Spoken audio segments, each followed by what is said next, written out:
In this video, we're going to look at what fractional exponents mean. And for this video, we're going to stick with examples where the exponent is a fraction with a numerator of 1, like a half or a third. And then I'll look at all the other examples in another video. Okay, so let's consider this number here, 100 to the exponent 1/2. What does that number mean? How big is that number? So I want to show you something here. If we take 100 to the exponent 1/2 and multiply it by itself, so if 100 to the exponent 1/2 times 100 to the exponent 1/2, we know from our exponent rules that that has got to equal 100 to the exponent 1/2 plus 1/2, because we're the same base and we're multiplying the powers, so we add the exponents.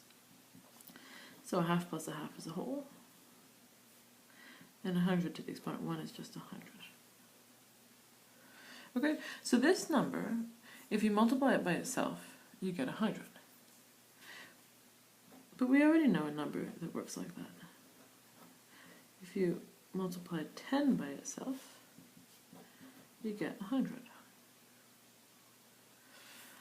Right? So 100 to the exponent 1/2 equals 10.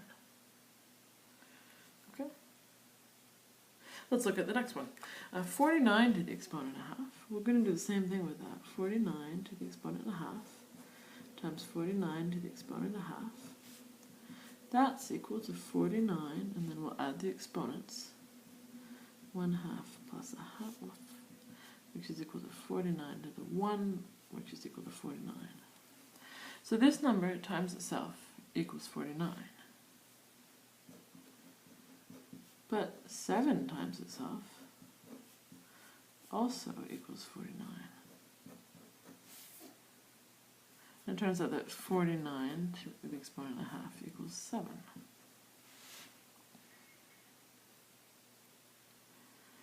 Alright, we already have a name for this, the number that you multiply by itself to get a certain number.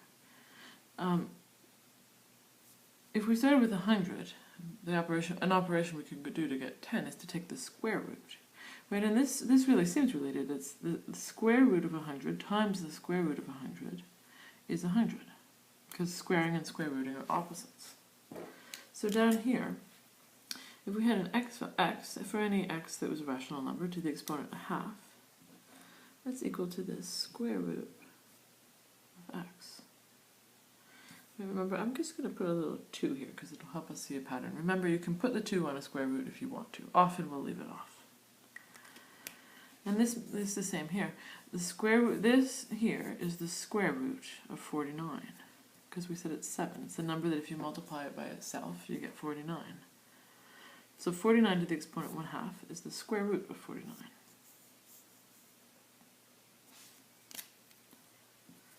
Okay, what if we had an exponent of a third? Say you had 125 to the exponent 1/3. I'm going to do something really similar,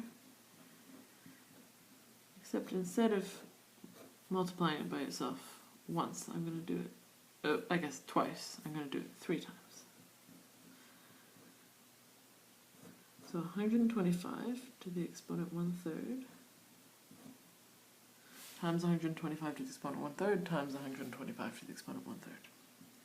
So we've got a product of powers.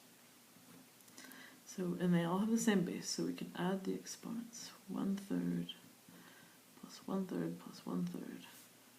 So this is equal to 125 to the exponent 1, which is 125. So this number times itself 3 times equals 125. But we already know a number. You can see where this is going, I think. For example, we already know a number that if you multiply it by itself 3 times, you get 125. And that's 5.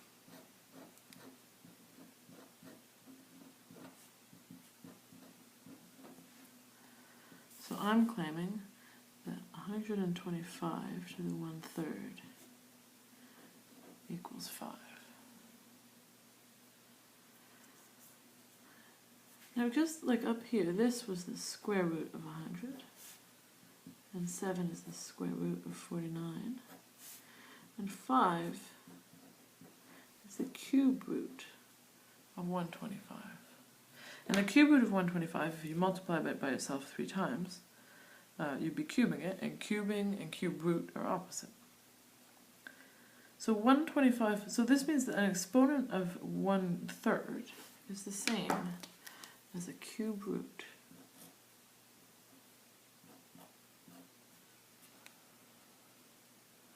Right, and this pattern works. You could continue this if you had a 4 in the denominator or a 17 in the denominator.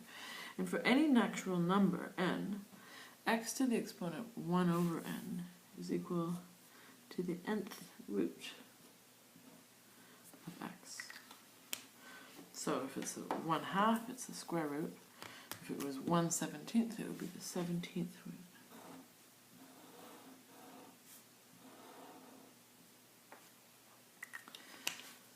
So if we have a fractional exponent with a numerator of 1, then what that means is if the denominator is n, then the whole power is equal to the nth root of the base. So x to the exponent 1 over n is equal to the nth root of x.